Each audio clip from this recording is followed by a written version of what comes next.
பகுஜன் சமாஜ் கட்சியின் மாநில தலைவரான ஆம்ஸ்ட்ராங் நேற்று ஒரு கும்பலால் கொலை செய்யப்பட்ட நிலையில் இதுகுறித்து சென்னை காவல் ஆணையரான சந்தீப் ராய் ரத்தோர் பத்திரிகையாளர்களுக்கு பேட்டி கொடுத்துள்ளார்.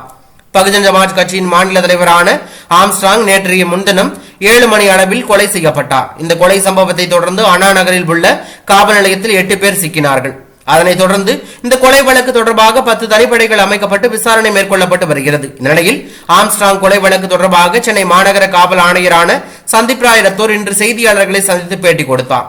அப்போது அவர் ஆம்ஸ்ட்ராங் கொலை வழக்கில் கைதானவர்கள் கொடுக்கும் வாக்குமூலத்தின் அடிப்படையில் அடுத்த கட்ட விசாரணை நடைபெறும். இதற்கிடையே 3 முறை உளவுத்துறை எச்சரிக்கை வந்ததாக வெளியாகும் தகவலில் உண்மை இல்லாமல் இருக்கிறது.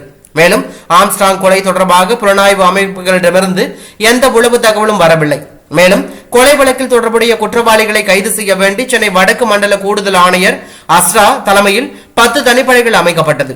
அதன் பின்பு தனிப்படை காவல்துறையினர் சம்பவ இடத்திற்கு சென்று அங்கு உள்ள சிசிடிவி கேமரா மற்றும் கொலையாளிகள் பயன்படுத்திய ஆயுதங்களை கைப்பற்றி 3 மணி நேரத்திற்குள் 8 குற்றவாளிகளை கைது செய்தார்கள். விசாரணையில் மேற்படி அவர்கள்தான் குற்றவாளிகள் என உறுதி செய்யப்பட்டு அவர்கள் கைது செய்யப்பட்டு மேற்கொண்டு விசாரணை நடைபெற்று வருகிறது.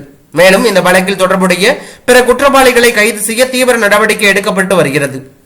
இந்த சம்பவத்தின் போது ஆம்ஸ்ட்ராங்குடன் இருந்த சகோதரர் வீரமணி, நண்பர் பாலாஜி, டிரைவர் அப்துல் கனி ஆகியோரும் தாக்குதலில் காயமடைந்துள்ளார்கள். அவர்களுக்கு சிகிச்சை அளிக்கப்பட்டு வருகிறது.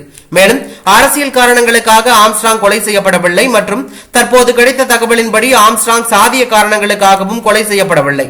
ஆம்ஸ்ட்ராங்கிற்கு நேரடியாக எந்த ஒரு அச்சுறுத்தலும் இருந்தது போல எந்த ஒரு தகவலும் இல்லை.